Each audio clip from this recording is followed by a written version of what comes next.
Só testando.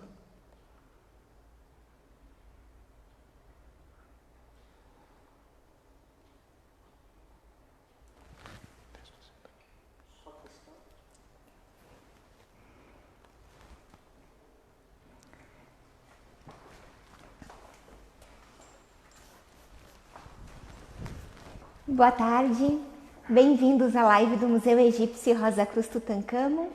Eu sou Vivian, eu e meu colega Everson somos historiadores aqui no museu e hoje vamos falar sobre os deuses no Egito Antigo. Na verdade, alguns deles, alguns que estão presentes aqui na nossa exposição. Há mais ou menos umas 2 semanas atrás, nós falamos sobre os mitos de criação do mundo e claro que comentamos a respeito de algumas divindades. Ra, Ptah, Amon, Ísis, Osíris, Horus. Hoje nós vamos falar de outros deuses e que vai nos dar a possibilidade de compreender um pouco melhor dessa relação do egípcio com a própria religião. Ou melhor, como as características dos deuses ajudavam na compreensão do egípcio em relação ao seu mundo, né? Lembrando, como nós já comentamos, que eles representavam os seus deuses nas formas humana e animal, ou em ambas as formas, né, que a gente já comentou que eles sabiam que não tinham como realmente conhecer a verdadeira forma do Deus, mas por questão de associação a partir do seu significado, é que eles foram criando então essas formas de representação das suas divindades. Então o Everson vai começar falando um pouquinho para vocês a respeito de alguns deles, depois eu volto ainda para comentar a respeito de alguns outros. Muito bem, gente. Boa tarde a todos, né? Então, em primeiro lugar. Bom, nós vamos começar então nessa tarde falando a respeito do deus Montu, né? Então, que esse deus, vocês podem ver que está bem no meio da vitrine, tem cabeça de falcão e 2 plumas, né? Então, que estão coroando a cabeça dele, né? Bom, o deus Montu, ele é deus da guerra no Egito Antigo, tá? E apesar de ser um deus que às vezes a gente não conhece muito, por egípcio antigo era uma divindade tão popular quanto as outras, né?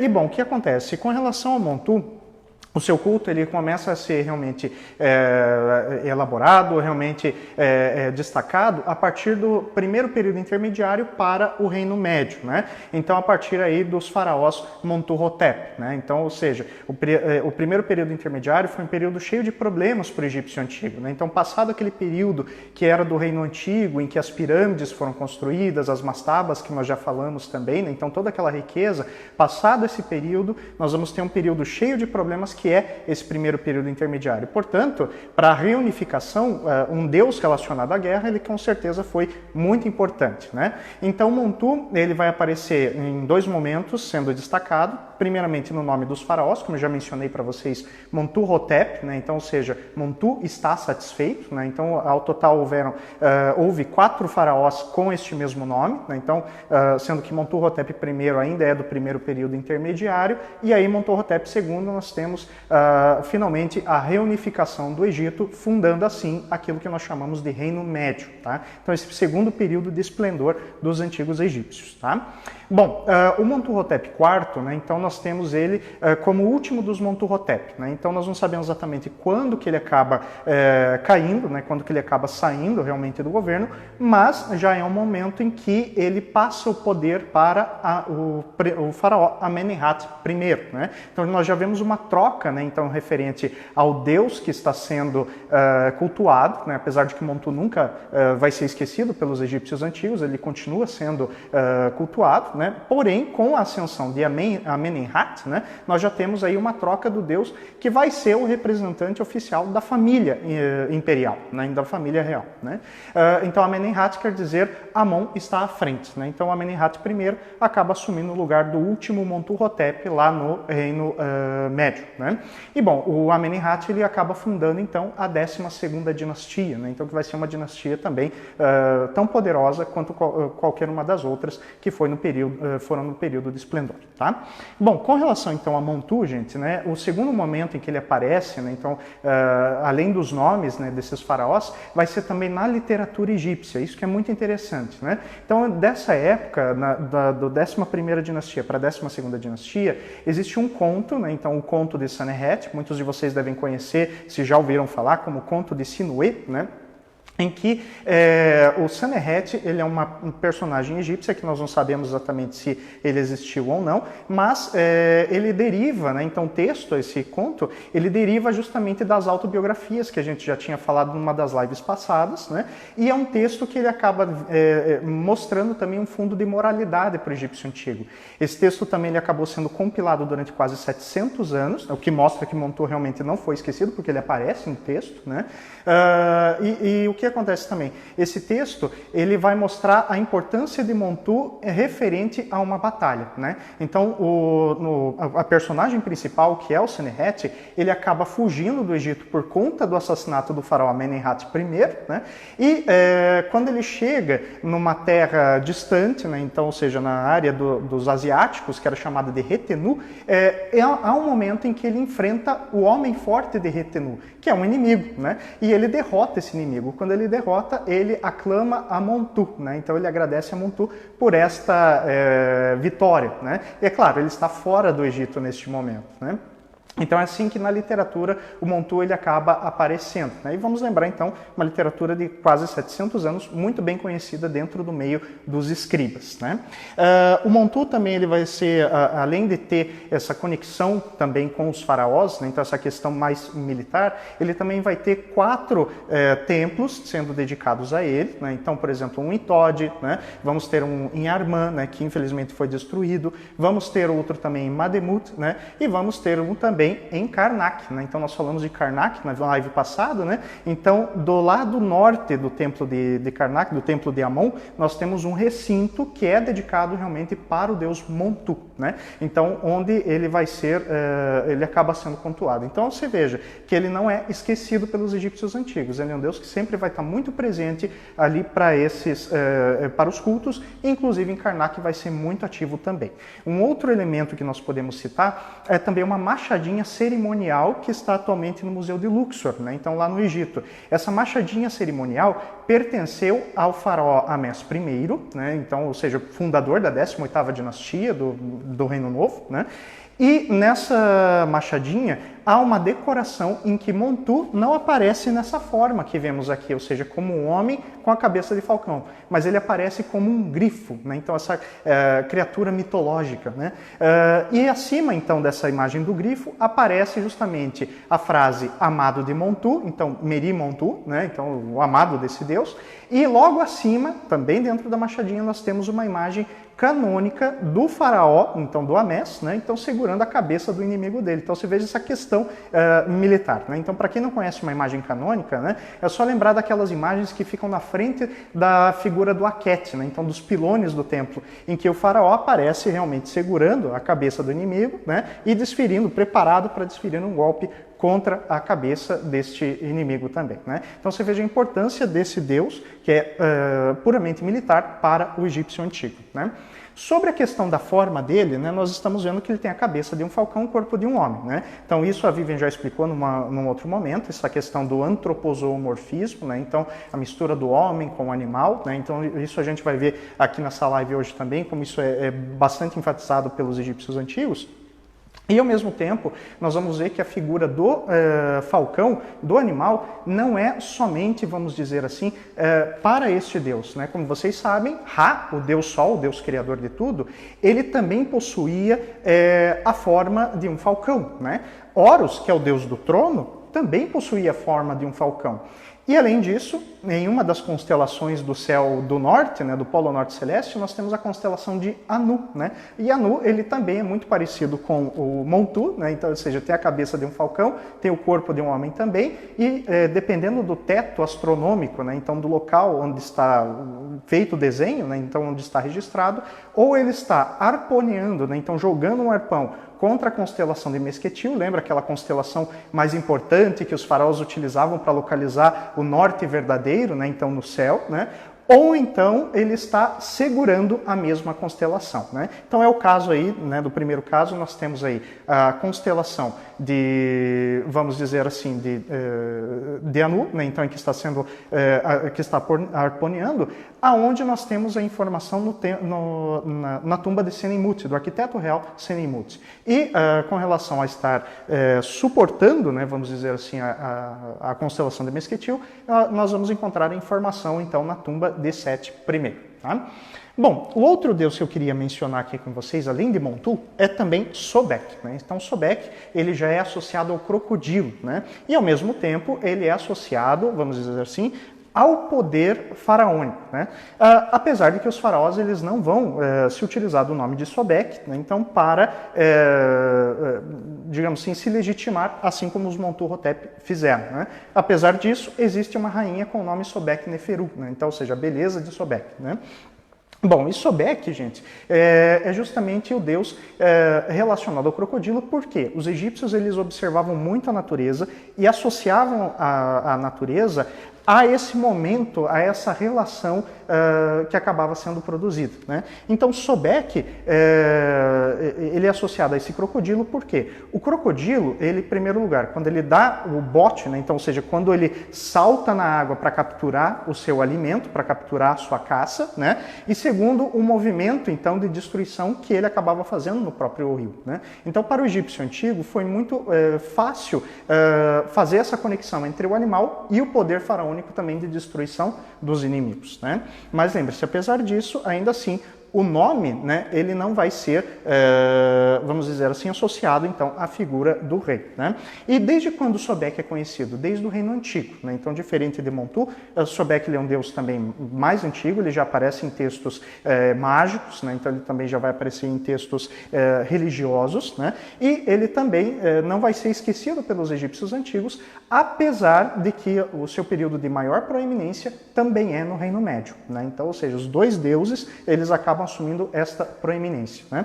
E onde ficava o templo de Sobek? Bom, temos aí principalmente a região do Fayum, né? Então, que é a região do Lago Moeres, né? Então, aquela, o Lago Nasser, né? Então, que nós vamos observar, e vamos ter aí também a questão do próprio, aliás, do Lago Moeres, perdão, e vamos ter aí a questão do próprio templo de Coombo, né? Então, Coombo é um templo realmente dedicado para o crocodilo, né? Então, onde ele era adorado, junto com Horus o Velho, né? Esse templo, curiosamente, ele também é colocado como templo relacionado à questão da saúde, né? Então, por quê? Porque existem alguns hieróglifos que são, que demonstram algumas das ferramentas que os cirurgiões, que os médicos acabavam também utilizando, né?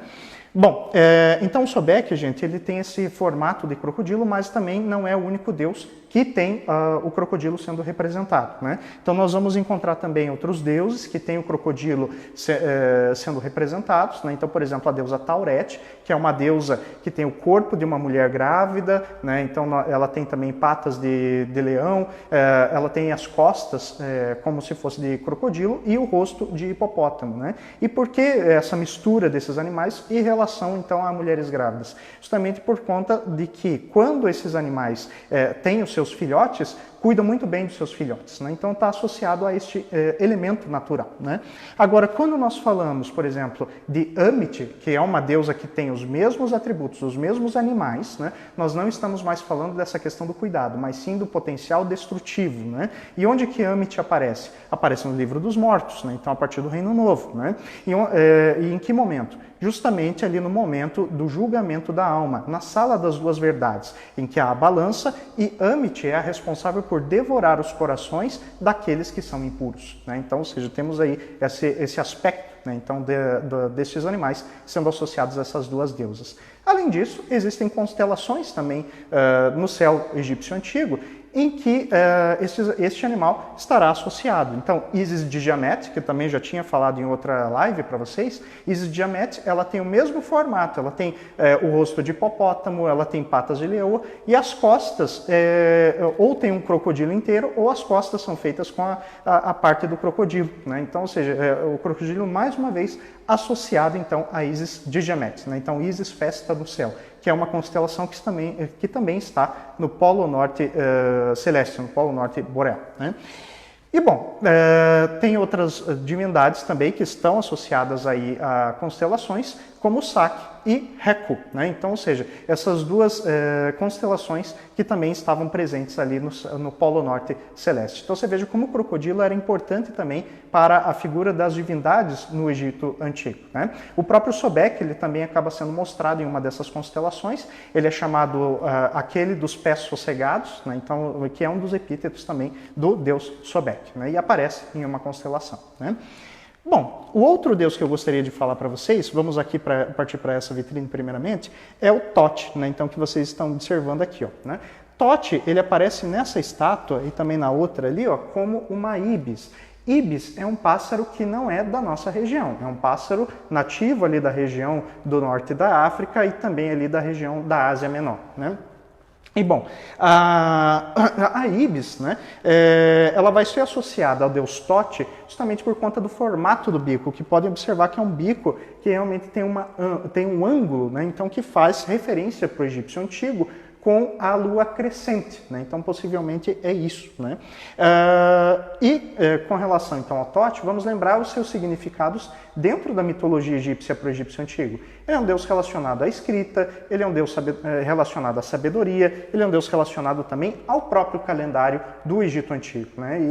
E vamos lembrar como o calendário é contado através da lua, né? Então o egípcio antigo ele conta os seus dias na lua, né? Então por isso que nós temos esse animal sendo associado a Thoth desde o período pré-dinástico. Ah, mas eu já vi Thoth aparecendo como um babuíno. Exatamente, ele tem esse segundo formato, esse segundo animal, associado desde da primeira dinastia, em que o babuíno ele aparece para o egípcio antigo, principalmente no período da manhã, em que ele fica ou sentado com as mãos sobre os joelhos, né, ou então com os braços arqueados na direção do sol nascente, como se estivesse adorando o sol, né? Então, portanto, a sua figura vai ser sempre associada a este momento do nascimento solar, né?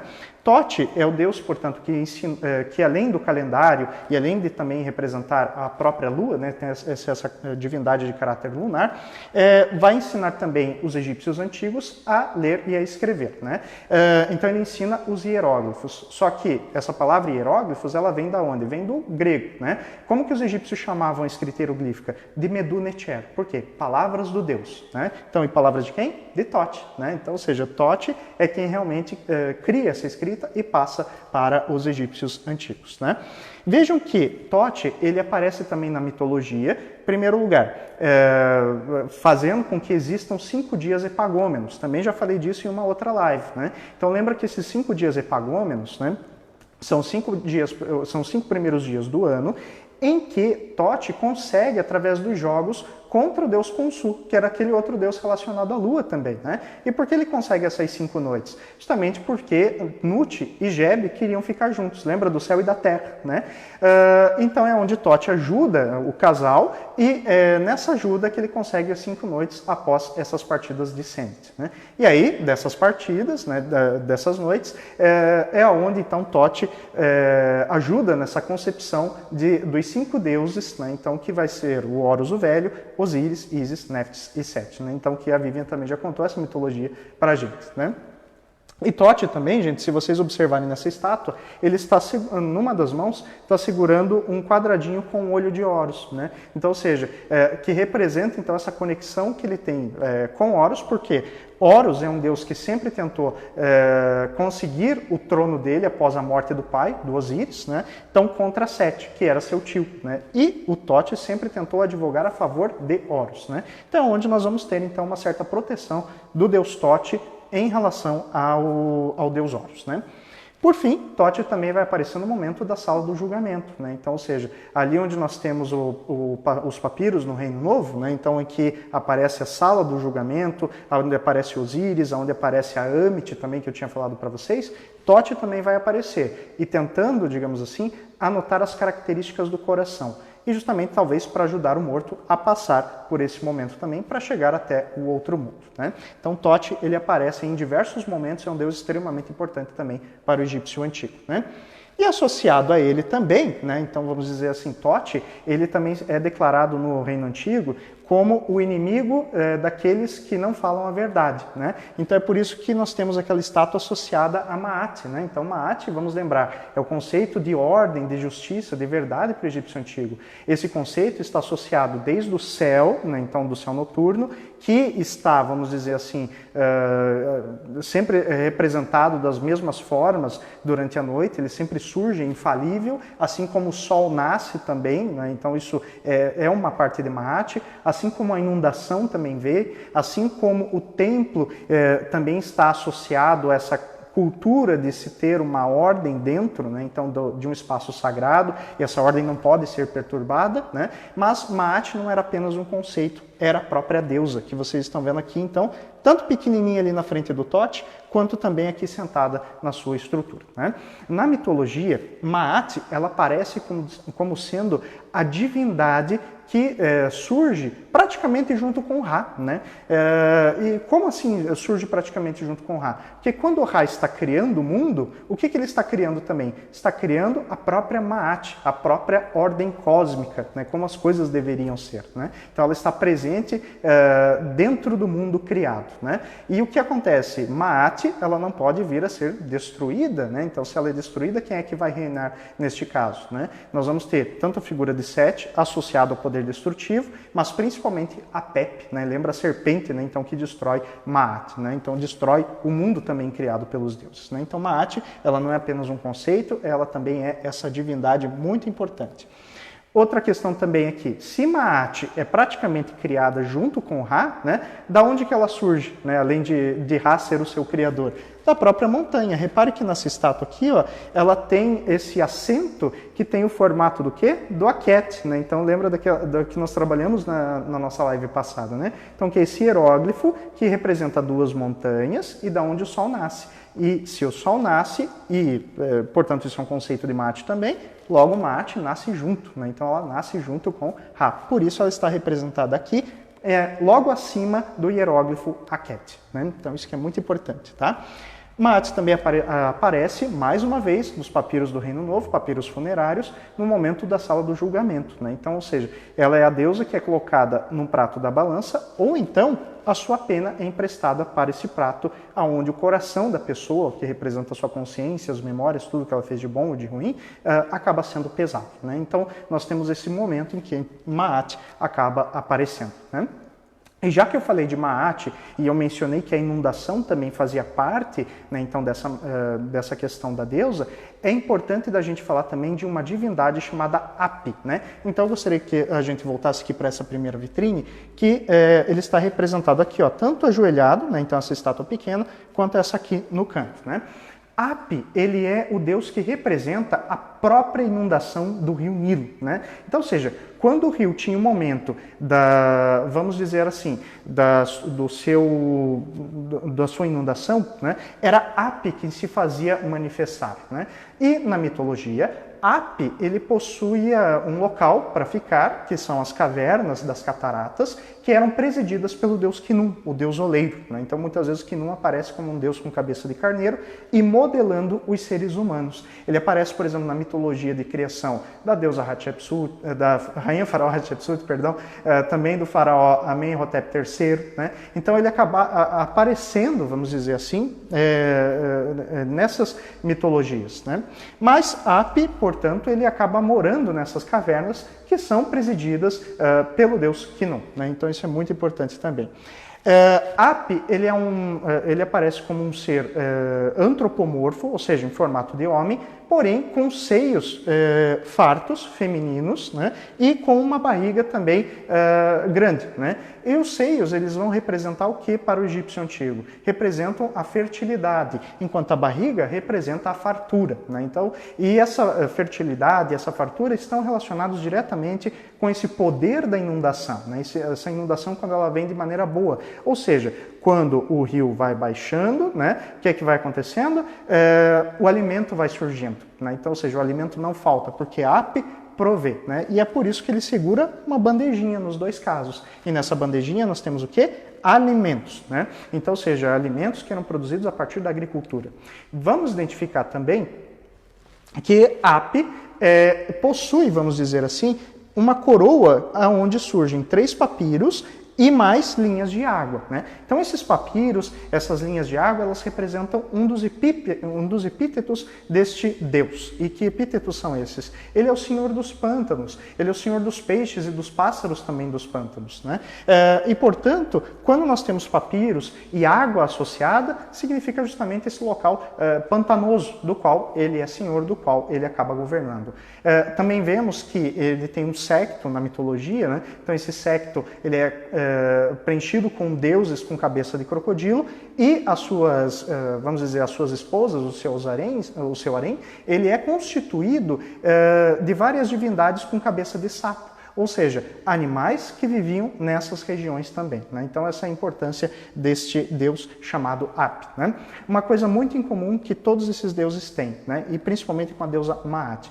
Todos eles auxiliam o faraó, em algum momento, a manter Maat. Quer dizer, nós temos Ap, que é o deus da fartura, né? Então se ele dá fartura, se ele tem fertilidade, porque Maat está mantida, né? Montu ajuda a manter Maat como? Através da guerra contra os inimigos do faraó, ou seja, os inimigos são deixados longe do Egito e, portanto, a terra dos deuses é mantida em segurança. Sobek também, né? Então Sobek, neste momento de potencial de destruição do inimigo, quase como se fosse também o próprio Montu, né? E o Tote, né? Então Tote, ele também auxilia, digamos assim, a Maat ser mantido, uma vez que ele também é inimigo daqueles que não contam a verdade, né? Então é dessa maneira que esses deuses também há essa própria divindade, que é criada também aí no momento da criação do mundo, tá? Bom, gente, eu vou passar agora a palavra para a Vivian, que ela vai falar então de alguns outros deuses para a gente que são bem interessantes também, tá? Pode ir lá. Bom, gente, então, boa tarde. Eu continuo então falando a respeito dessa deusa que se encontra aqui ao lado, que é a deusa Hathor, né? Aqui até, inclusive, a gente encontra ela como de uma das maneiras até incomuns, com o corpo humano e a cabeça da vaca. Vamos entender um pouquinho primeiro quem ela é e daí falamos das suas formas. Hathor, então, literalmente, o seu nome quer dizer mansão de Horus. Ou seja, ela está intimamente ligada ao deus Horus, que seria o deus que legitimava o poder de governar dos faraós, né? O rei era o representante de Horus na terra. Então, o seu nome está justamente relacionado à Senhora do Céu, né? E por isso, é claro que ela vai também estar intimamente ligada à monarquia egípcia, né? Ela vai ser uma espécie de uma protetora dos próprios faraós. Com relação à forma de Hathor, então, ela está associada à vaca, né? Na verdade, então, ela seria a grande vaca sagrada. E aí nós podemos encontrá-la tanto na forma animal quanto na forma humana. Então, geralmente, uma das formas mais comuns de encontrarmos Hathor na iconografia egípcia é com o corpo humano, com os chifres e um disco solar sobre a cabeça. Ou então, como a vaca sagrada, né? Ou seja, ela como a vaca com os cornos e o disco solar sobre a cabeça. Ou então, até mesmo como no cistro, que nós comentamos na live anterior, que era um dos símbolos relacionados à própria deusa, que era o chocalho, geralmente, então, pelas sacerdotisas no culto, muitas vezes, da própria deusa, onde ela é representada com a face e com as orelhas, então, do animal, com as orelhas de uma vaca, né? Por isso que eu falei que essa forma não é muito comum de representação, né? Ela com o corpo humano e a face, então, do animal. Bom, Hathor, então, além dela estar associada como protetora da monarquia, na cidade de Tebas, em especial, ela também era guardiã, né, da necrópole tebana. Então, tanto nas tumbas de faraós, quanto também de alguns nobres egípcios, a gente tem representação de Hathor justamente como essa guardiã do oeste, né? Tanto que em algumas tumbas de reis, então, do Reino Novo, nós temos Hathor representada nos pilares, né? Justamente mostrando então que a própria deusa acompanharia o faraó nesse além-túmulo, né? Levaria né, protegeria então nessa caminhada pelo mundo inferior. Também temos referências de Hathor em relação como aquela que atua junto aos partos e também no momento do nascimento. Então a proteção da deusa estaria associado a esses dois momentos também. Porém, o modo como nós mais conhecemos a respeito de Hathor é ela como a deusa da feminilidade, do amor, da música e da dança, né? Então, geralmente, ela está associada a essas questões. Ao amor aqui, principalmente carnal, né? E a música e a dança associadas à deusa, e claro que por isso eram momentos extremamente importantes do próprio culto a ela. Hathor é uma deusa também bastante antiga no panteão egípcio. Na verdade, a gente tem do período pré-dinástico e bem do início dinástico uma deusa representada como uma vaca chamada Bat. E depois a gente percebe que Bat, nós não temos mais representações dessa deusa e sim de Hathor. Mas Hathor é representada, na verdade, desde o Reino Antigo. A gente tem, por exemplo, o templo do faraó Khefren, né, um dos construtores das pirâmides do complexo de Gizé, onde no seu templo do vale ele dedica alguns momentos dos relevos do seu templo a apenas duas deusas. Uma delas é justamente a Hathor. Agora, falando em relação ao culto à deusa, a sua principal área de culto é justamente a região de Dendera. Embora hoje nós temos nessa região um dos templos mais novos, digamos assim, novos porque o templo que, para quem visita Dendera hoje em dia, ele vai ser construído no período greco-romano, começa ainda no período dos Ptolomeus, mas muitos imperadores romanos são responsáveis pela construção de várias partes do templo, mas na verdade este que existe lá hoje está sobre, então, templos muito mais antigos da própria deusa, né? E o templo de Dendera, então, ele acaba nos mostrando diversos símbolos associados ao culto à deusa, como eu comentei com vocês, o cistro, o colar menate, né? Mas nós também temos algumas questões que são bem próprias desse templo, como por exemplo, nós temos diversas colunas com os capitéis ratóricos, com aquela representação que eu comentei com vocês, com a face humana, né? E as orelhas bovinas. Nós também temos espécies de nichos, onde possivelmente eram guardados o material para o culto à deusa. E no teto do templo, nós temos então o mamizi. O que seria o mamizi? É a casa de nascimento, associado justamente ao nascimento do filho de Hathor com Horus, o deus Irri, mas também relacionado à própria deusa Ísis, né? Então, foi um local de culto extremamente importante no Egito Antigo e, felizmente, para nós hoje, ele está muito bem conservado para que possamos conhecer diversas características relacionadas à deusa. E aí, falando de templos dedicados a ela fora do Egito, nós temos na Península do Sinai, num período então em que os egípcios também expandiram seu território para lá. No Sinai, os egípcios eles tinham minas de turquesa, né? Então ela tinha um epíteto até de senhora da turquesa. E lá então em Serabit el-Qadim a gente tem justamente um templo dedicado na Península do Sinai ao culto à deusa Hathor. E mais para frente na história, na verdade os gregos, por conta do significado de Hathor, acabaram associando ela à deusa Vênus.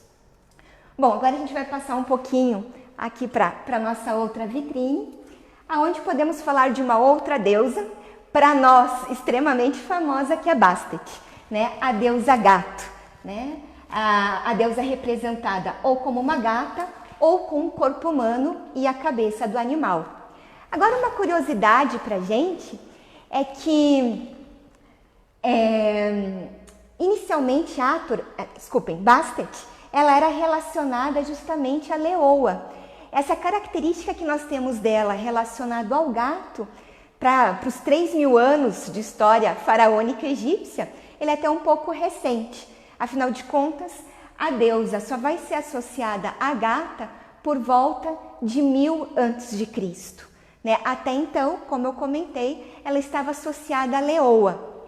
Bastet era tida como filha de Ra, na verdade, assim como Hathor também era tida como filha do deus Sol, filha de Ra, e ela estava associada ao olho de Ra e principalmente à ira, à raiva do olho de Ra.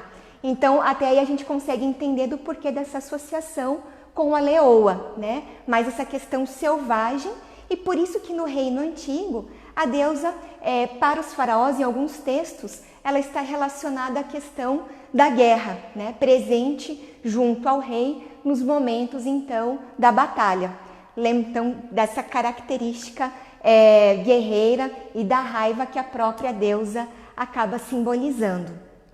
Foi apenas então a partir de por volta de 1000 a.C., associada então à gata, que ela acabou tendo uma conotação então mais de uma deusa mais pacífica, chegando até mesmo a ser associada à fertilidade. Sempre vai estar associada ao deus Sol, então em alguns momentos também a gente encontra algumas questões relativas aos poderes benéficos do Sol também, né? Como eu comentei com vocês, no Templo do Vale do faraó Quefren, nós temos também referência a Bastet, e ela também é mencionada no texto das pirâmides já. No texto das pirâmides, ela é uma deusa protetora, benéfica do rei, nessa ida então dele para o mundo dos deuses. Então, uma outra referência que a gente tem em relação a ela. O principal centro de culto de Bastet é a cidade de Bubastis, que fica no norte do Egito, na região do Delta. Na verdade, essa também é uma palavra grega. Os egípcios chamavam de Per Bastet, que significa a casa de Bastet. Era como o local, então, era chamado. Infelizmente, nada do templo de Bastet chegou até nós, né, até os nossos dias. Nós temos um arqueólogo suíço, o Henri Neville, que ele acaba até escavando a região no final do século XIX, mas infelizmente a única coisa que ele consegue estabelecer são as fundações do templo, a estrutura que possivelmente o templo tinha, mas não há qualquer estrutura. O que a gente pode falar da deusa que chega até nós hoje em dia em relação ao seu culto é que foram encontradas próximo do seu templo tumbas, né, de servidores do templo de Bastet, inclusive até mesmo de um dos primeiros sacerdotes do templo da deusa, mas principalmente uma grande quantidade de múmias de gato, tanto na região de Bubastis, quanto também na região de Saqqara, próximo da cidade de Mênfis, né? Então, a gente tem como uma forma dos egípcios realizarem esvotos dedicados à deusa, nós temos justamente inúmeras múmias de gato associadas a ela. Um outro desses que a gente também precisa comentar é esse touro que está aqui ao meu lado, que é o touro Apis. E Apis, então, a gente só encontra ele como o próprio animal. E por que isso? Porque, na verdade, os egípcios vão cultuar o próprio touro, o próprio animal. Por quê? Porque Apis é uma manifestação viva do deus Ptah. A gente já conversou um pouco de Ptah quando falamos sobre a criação do mundo e dissemos que Ptah era, na cidade de Mênfis, o deus responsável pela criação a partir do verbo. Então, é claro que o centro de culto de Apis é a cidade de Mênfis, como uma manifestação viva de Ptah, né? E também até poderia ter alguma relação até mesmo oracular, ou seja, de conseguir transmitir às pessoas a própria vontade do Deus. Agora, é claro que não era qualquer touro que seria cultuado como manifestação do Deus na Terra. Então, os sacerdotes de Apis procuravam justamente um touro com características particulares. E aí, felizmente, graças, por exemplo, a Heródoto, a gente pode falar em como os egípcios acreditavam que seria essa manifestação de Ptah na Terra. Então, um touro todo preto, que deveria ter em sua fronte um triângulo branco. Entre os seus cornos, ele carrega, como a gente está vendo aqui, o disco solar com a serpente Uraeus. Nas costas, no dorso, ele teria justamente a deusa Nekhbet, as asas, né, da deusa Nekhbet, que seria a protetora do Alto Egito, e abaixo da língua uma mancha que seria muito parecida com um escaravelho. E por que o escaravelho? Porque ele está associado ao deus Kepri, ao deus do disco solar, né? Deus do disco solar não, desculpe, ao deus do amanhecer, né? Então, ou seja, também uma manifestação do deus Sol na Terra. Então, com essas características principais, seria Apis. Apis também estava diretamente ligado ao faraó, porque o faraó, na verdade, ele tinha um dos seus títulos como touro vitorioso. Então, também associado a Apis, que é um deus extremamente antigo. A gente encontra referências a ele há pelo menos 3.000 a.C., né? Há uma associação de Apis com um dos primeiros faraós do Egito, o faraó Den, então mostrando já a antiguidade do próprio culto ao animal, né? E ainda voltando à questão junto ao faraó, havia uma festa de renovação, na verdade, das forças do rei, chamada Hebsed, né? E nessa festa, então, nesse jubileu real, em um dos momentos, o rei deveria correr na companhia do próprio touro, mostrando justamente que o rei tinha forças, né, virilidade e fertilidade, assim como o próprio touro. Então ali a gente também vê essa questão dessa relação também entre o rei e a própria divindade, na verdade, né? Como ele é uma manifestação de Ptah na Terra, quando Apis morria, ele vai ser mumificado. Na verdade, ele era lamentado, assim como quando ocorria a morte do próprio rei, né?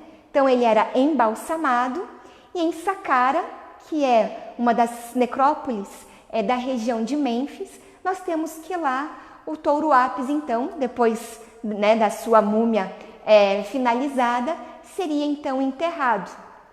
E aí a gente tem um sítio arqueológico muito importante relacionado a ele, que é o Serapeum, que foi construído, na verdade, por Ramsés II, que seria uma catacumba, uma espécie de uma catacumba para o enterramento dos touros. Em média, esses touros viviam 14 anos, né? É a média mais ou menos do que se calcula, e aí pela morte de um Apis, outro seria então procurado para novamente ser a manifestação do Deus na Terra. E como que eram essas catacumbas? Então eram galerias, e onde em cada uma dessas galerias era feito então um sarcófago de granito, né? E a múmia do animal era então, depois de embalsamada, guardada ali dentro, né? Com diversos pertences também. E depois nós vemos que uma outra galeria foi construída pelo faraó Psamético I, isso já na 26ª dinastia, né? Também para o enterramento dos touro Apis. E aí isso mostra pra gente, na verdade, que esse animal ele vai ser cultuado até o período romano, né? Tanto que essa segunda galeria ela tem cerca de 198 metros de comprimento. Então, ou seja, foram vários nichos dedicados justamente ao enterramento dessa divindade, né? Quando o Apis morria, ele também era associado ao deus Osíris, assim como acontecia com o faraó também. No submundo, né, era associado a Osíris, e isso acontecia também com o animal. Isso fez com que os gregos, no período então que governaram o Egito, acabaram sincretizando Apis e Osíris, criando uma nova divindade, que vai ser cultuada então no período grego e romano, que é o deus Serapis, né? Então, uma divindade sincrética a partir então da própria manifestação deste deus. E para a gente finalizar então esse conjunto de deuses que nós temos aqui atrás nós temos este deus representado apenas na sua forma antropomórfica, que é o deus Nefertum, e que também é uma outra divindade relacionada à criação do mundo. Ele vai estar associado àquele mito que a gente já fez referência aqui para vocês várias vezes, que é o mito da cidade de Heliópolis, que nos conta então que da montanha primordial do Ben-Ben surgiu o deus Ra. Mas qual que é a relação de Nefertum com isso? Na verdade, Nefertum é o grande lótus azul que surge no momento da criação, né?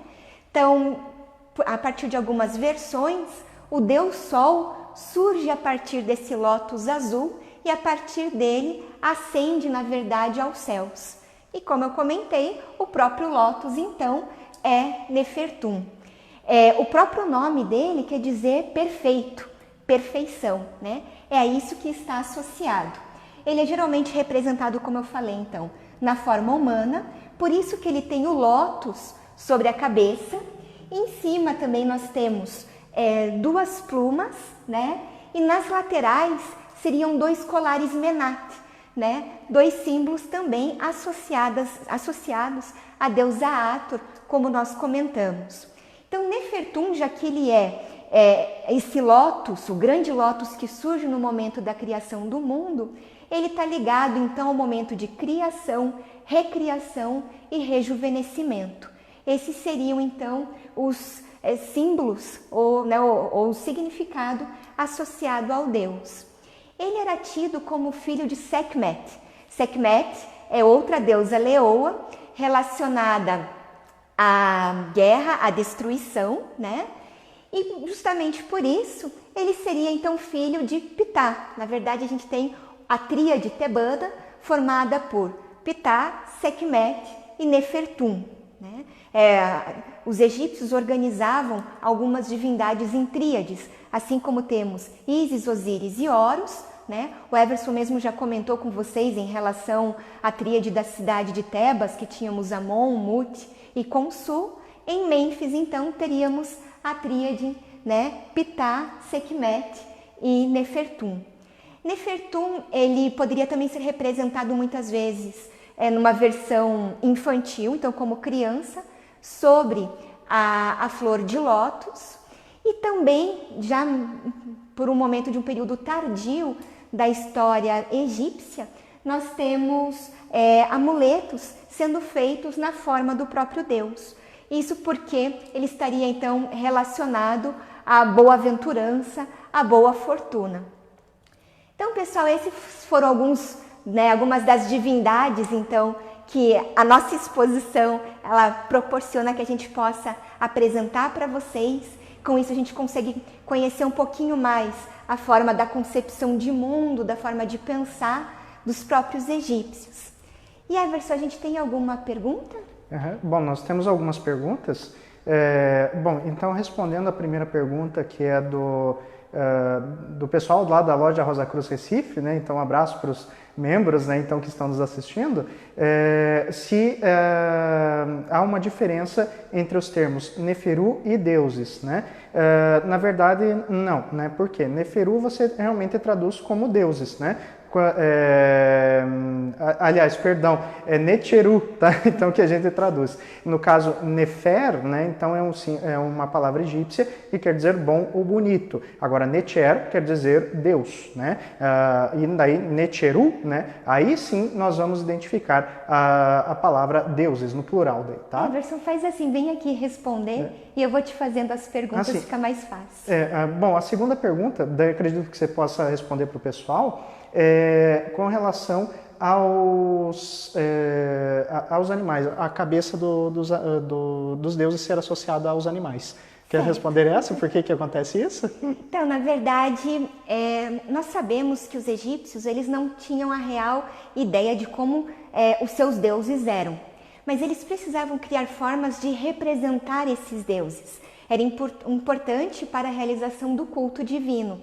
Então, o que eles fizeram? Eles associaram o significado divino aos animais que existiam, então, na sua fauna. Então, um grande exemplo que a gente gosta de dar, por exemplo, o Everson falou para vocês de Tote, né? Então, nós temos Tote, justamente o bico fino dele poderia ser geralmente relacionado, por exemplo, à a caneta utilizada pelo escriba. Ou a gente pode pensar no próprio falcão. O falcão a gente tem associado a Ra, que é o deus Sol, a Horus, que é o deus que legitimava o poder de governar dos faraós, que era um dos animais mais majestosos que a gente tem no Egito. E aí a gente consegue entender essa associação a deuses extremamente importantes do panteão egípcio. Então, essa associação com os animais é justamente pela necessidade de representação do Deus para a realização do culto. Afinal de contas, no culto diário que acontecia para as divindades, era importante se ter a estátua do Deus, né? E, então, era uma maneira de tornar visível aquele conceito divino então, que eles possuíam. Bom, a próxima pergunta, então, Vivian, é sobre Sekhmet e Bastet, se elas têm as mesmas associações, se tratam da mesma deusa? Não, são duas deusas diferentes, mas muito parecidas, são muito semelhantes. Né? Como eu comentei, na verdade nós temos algumas deusas que vão estar relacionadas à leoa. Né? Então, como eu comentei no início, Bastet, uma das suas primeiras formas de representação é como a leoa, né? E o seu significado também é muito próximo de Sekhmet, né? Tanto que Sekhmet está relacionado à destruição, até por conta de um dos mitos que a gente tem, que é a destruição da humanidade, e que também vai estar associada a Hathor, que é outra deusa que eu comentei com vocês. Hathor era filha de Ra, e no momento então que Ra se viu muito triste com a humanidade, ele envia Hathor para destruí-la. Hathor, na verdade, acaba assumindo a sua característica mais feroz, que é Sekhmet, né? Como a destruidora, que vai passar então a aniquilar a humanidade. E ela acaba só sendo apaziguada quando o deus Ra acaba ficando, ele na verdade se arrepende do que ele havia feito, e aí eles precisam parar Sekhmet, né, para que ela parasse de destruir os homens. E aí eles decidem então embebedar a deusa, justamente tingindo de vermelho grandes quantidades de cerveja. E aí a deusa, observando o vermelho no chão, achando que era sangue, e na verdade era cerveja. Mas nós temos então, muitas vezes, deusas que têm significados distintos, mas que estão próximas, né? E muitas vezes nós temos que alguns significados podem ir mudando com o passar do tempo, como a gente viu com a própria Bastet, que a princípio ela está relacionada à ira de Ra, mas com o tempo, quando ela é associada à gata, a gente já tem mais uma característica protetora da deusa.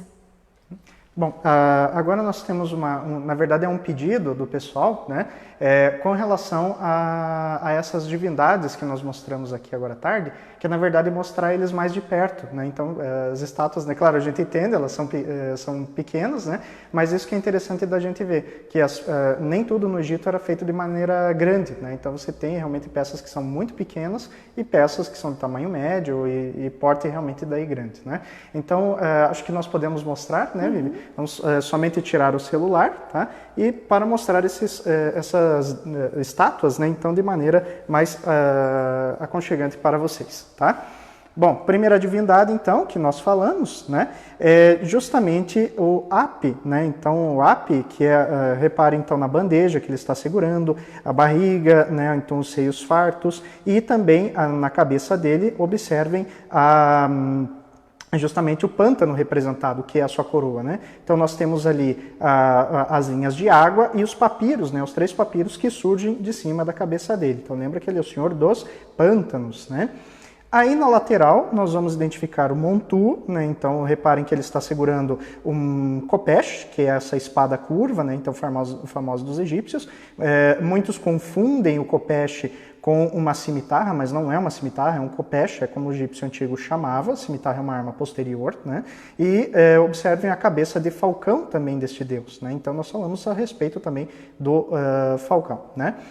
E aí, observem também a figura de Sobek, né? Então o deus com cabeça de crocodilo, né?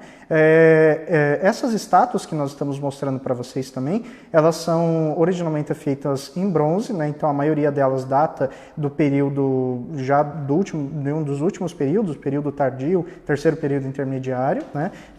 Então das últimas dinastias. Mas observem então esse formato que esses deuses têm, né? Então o crocodilo associado então ao potencial de destruição, né? Então a força, né? Então do Nilo, né?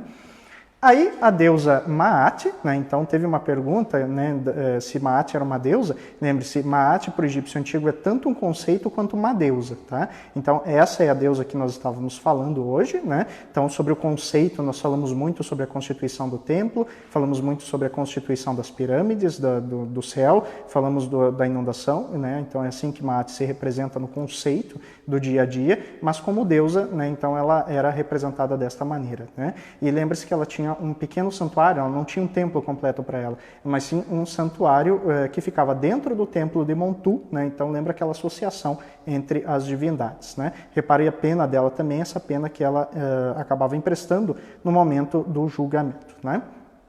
Por fim, né, dos deuses que eu apresentei, aqui nós temos o Tote, né, então eu tinha mencionado para vocês a cabeça da Ibis. Repare no bico curvo, que pode representar tanto aquilo que a Vivian falou para vocês, né, o lápis do escriba, quanto também a lua, né, e observem também o olhinho, né, então o olho de Horus, que aparece na questão da mitologia em que ele advoga a favor do deus Horus, né. Então, Vivian, você quer vir falar dos outros deuses? Não, pode continuar. Né? Bom, então aqui nós temos então o começo que a Vivian falou, né, a deusa Hathor, então a cabeça de vaca, o sol que nasce entre o par de chifres dela, né, então deusa relacionada à alegria, às festas e às mulheres, né, então resumindo dessa maneira, né. Vamos identificar também Nefertum, que a Vivian acabou de falar para a gente, né, então relacionado aí também à mitologia do deus Sol, né. Repare ali na flor de lótus, né, então a semelhança com a flor de lótus também é uma coisa impressionante, né, então existem alguns lagos, né, então inclusive aqui na região metropolitana, né, então também na casa do nosso amigo Moacir, né, um abraço para o Moacir, né, então que tem na casa dele também, né, flor de lótus, então a semelhança ela é muito grande, né? E o Nefertum associado aí ao Deus Criador, né? E aí temos também a deusa Bastet, né, a qual a Vivian mencionou para nós, né? Então relacionada também aos poderes curativos do Sol, né? E por fim o deus touro Apis, né? Então associado tanto ao poder do deus Ptah, né, quanto também ao próprio faraó. Lembra o título, né, o touro poderoso, certo? Bom, gente, espero que vocês tenham gostado, né? Então, Vivian e eu, né? Então, nos despedimos aqui, né? Se tiverem mais alguma dúvida, né? Por favor, nos mandem, tá bom? Ok? Isso, obrigada, pessoal. Até a próxima. Até a próxima, gente. Tchau, tchau.